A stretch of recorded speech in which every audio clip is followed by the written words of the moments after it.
Bienvenue dans Fonction publique mon amour, le podcast qui change le regard, crée du lien et nourrit un débat serein. Plus de contenu sur www.fonctionpubliquemonamour.fr. Parfait.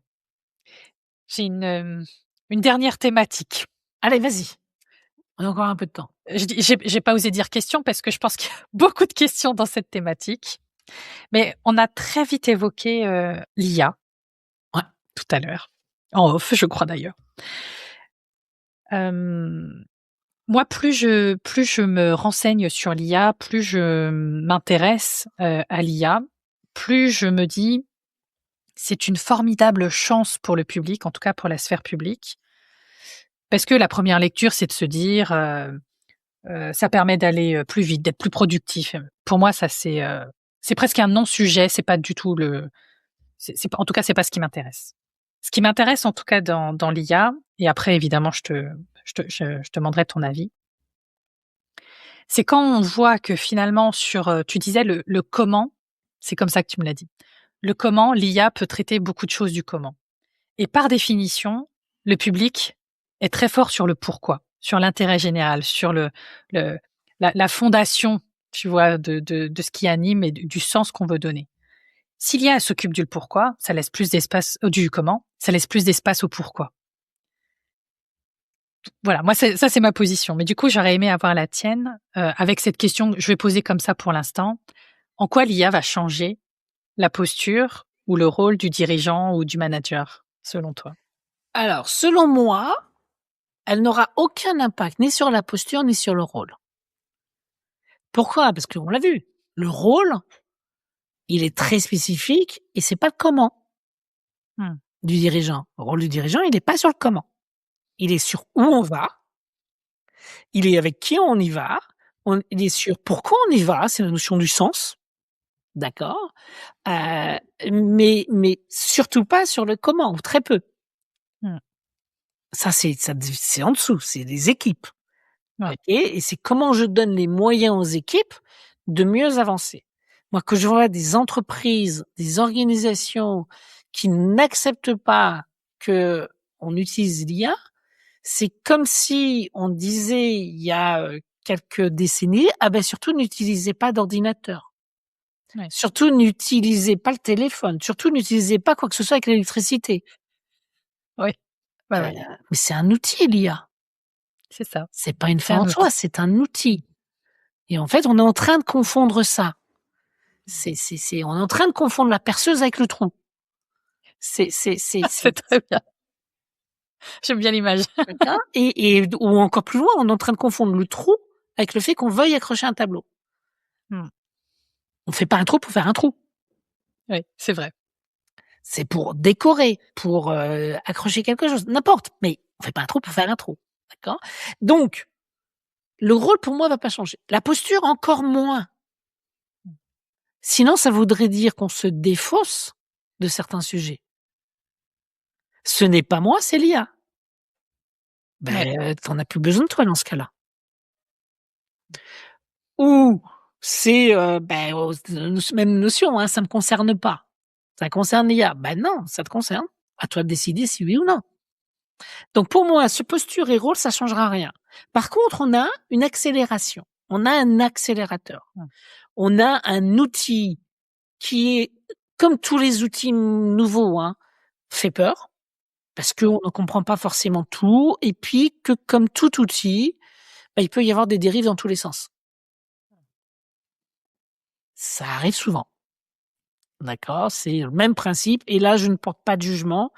Le nucléaire peut être fantastique en termes de source d'énergie. D'accord? Ou très dangereuse. Tu vois, c'est tout Les deux dépend à la fois. de l'usage et de la manière dont on l'utilise. Donc, l'IA, c'est ça. Par contre, ça peut être un accélérateur phénoménal qui va effectivement modifier beaucoup de choses. Faut pas se faire d'illusions. C'est comme quand l'électricité est arrivée ou la vapeur est arrivée, il y a eu un changement majeur, mais vraiment majeur, sur nos métiers, sur la manière dont on fonctionnait, etc. Ça n'a pas été la fin du monde. C'était un changement majeur. Aujourd'hui, ça va occasionner effectivement un changement majeur, je pense, sur plein de choses. Ça tombe bien. Ça tombe bien. Dans la notion de service public, il y a les 2 mots-clés, service public. C'est-à-dire, nous sommes au service du public, c'est-à-dire, ça s'appelle du relationnel, et on veut renforcer cette notion de service. Donc, ça veut dire que l'humain, et c'est là où c'est assez paradoxal pour moi, enfin, je pense, c'est paradoxalement, l'IA va renforcer notre rôle relationnel. Parce que ça devient beaucoup plus simple, beaucoup plus facile d'exécuter une multitude de tâches. On va pouvoir en faire beaucoup plus avec les mêmes efforts, parce que c'est l'IA qui va travailler. Et 2, ça veut dire que l'humain va devenir de plus en plus important. C'est une belle vision que tu as là. Elle est rassurante par rapport à tout ce qu'on peut entendre. Moi, je suis un convaincu de l'usage intelligent. Et ces termes, c'est ça qui est amusant, parce qu'on parle d'intelligence artificielle, mais on oublie que c'est beaucoup plus artificiel qu'intelligent.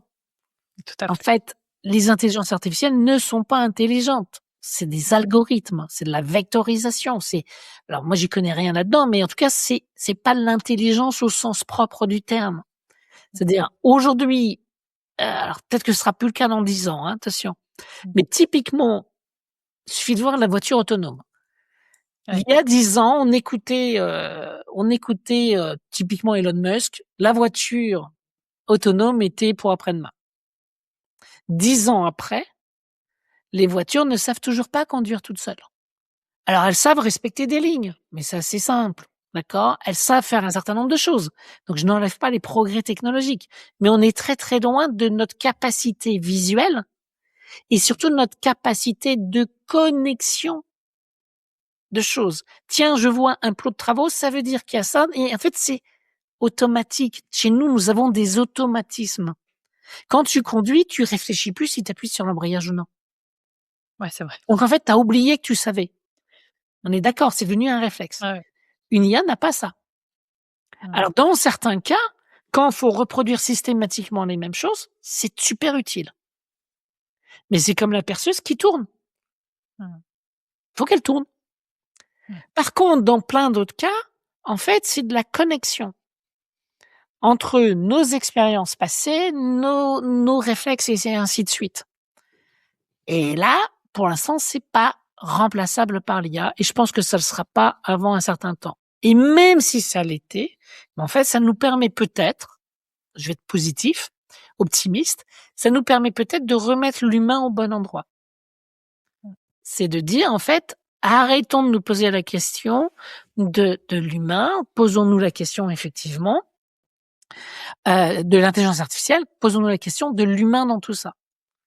Et le rôle du manager, le rôle du dirigeant, le rôle de toute personne, en fait, peut considérablement évoluer avec ça.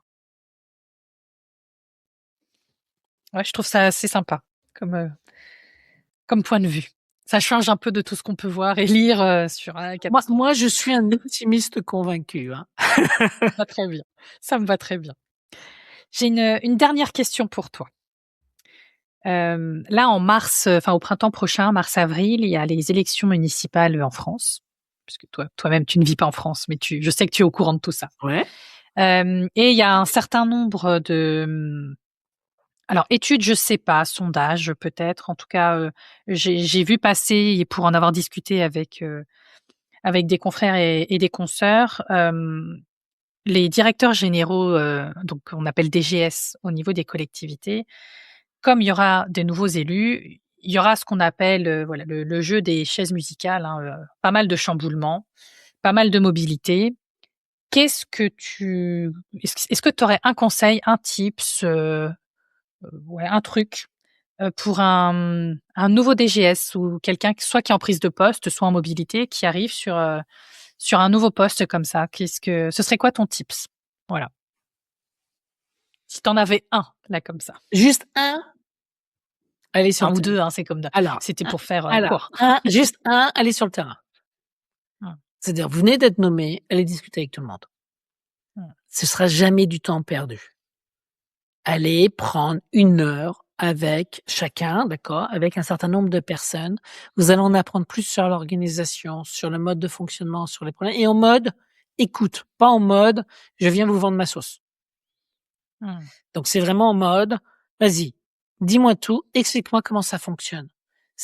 Qu'est-ce que tu as eu comme problème le mois dernier? Et donc utiliser le passé. Pas sur qu'est-ce qu'on devrait faire, sur récupérer de l'information. Pourquoi? Parce que si on n'a pas d'information, on peut pas prendre de bonnes décisions. Si on peut pas prendre de bonnes décisions, on peut pas définir une stratégie. Donc ça, c'est le premier point. Et en plus, ça permet de créer un relationnel. Ça tombe bien, on venait d'en parler, qui est absolument essentiel. Donc ça, je pense que c'est vraiment clé. Le deuxième, c'est pas parce qu'on change que tout doit changer. On peut changer les choses progressivement, on peut changer l'orientation, mais les organisations, elles fonctionnent parce qu'elles ont aussi un certain nombre de choses à délivrer au jour le jour. Et on est parfois un petit peu déconnecté quand on est tout en haut, en se disant non mais moi je vais changer la stratégie, j'ai besoin de marquer mon territoire. On en parlait tout à l'heure. Nouvelle organisation, nouveau truc, etc. Stop. Ça, c'est tu me pardonneras mon terme qui est très vulgaire, d'accord? Donc je vais utiliser le terme anglais. C'est du pur bullshit organisationnel. C'est-à-dire ça n'a aucun sens. C'est ne changez pas les choses pour changer les choses. OK? Concentrez-vous là où on crée plus de valeur, là où on a plus d'impact. Donc oui, définissons les priorités. Très bien. Définissons comment on va cascader ces priorités. Pas comment on les fait, hein. Comment on cascade les priorités. D'accord? Pourquoi? Parce qu'à chaque niveau, tout nous concerne pas de la même façon. Bien entendu. Mais on a des belles organisations en place. Appuyez-vous dessus. Cherchez pas à tout casser. Ça veut pas dire qu'il faut tout accepter, hein.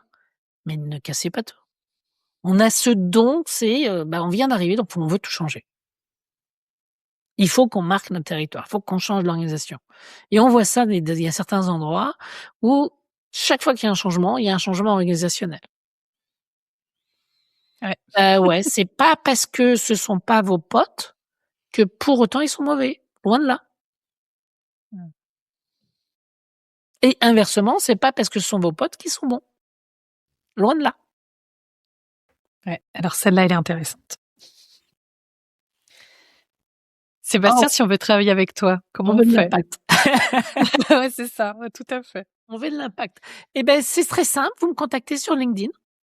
Sébastien Martin. Sébastien Martin, vous allez me reconnaître en lisant mes posts, je pense, parce que je trouve toujours très très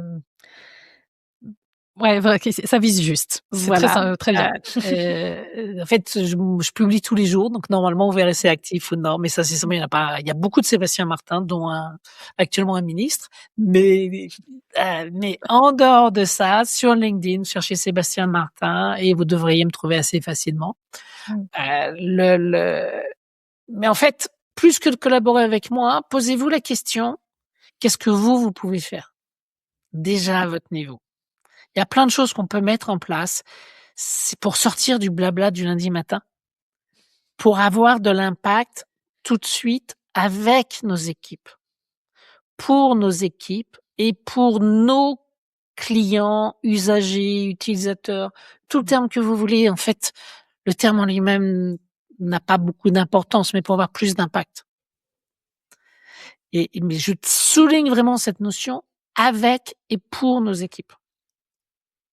Parce que ce sont elles qui font notre succès. Hein. On est manager, on est top manager, on est dirigeant, on existe et on arrive à obtenir de l'impact qu'au travers de nos équipes. Ouais, c'est un très beau mot de la fin, ça. Merci beaucoup, Sébastien, pour tous ces éclairages. C'est moi qui te remercie, Linda. Merci d'avoir écouté Fonction publique, mon amour. Pour soutenir le podcast, parle-en autour de toi. Et retrouve tous les contenus et bien plus encore sur www.fonctionpubliquemonamour.fr.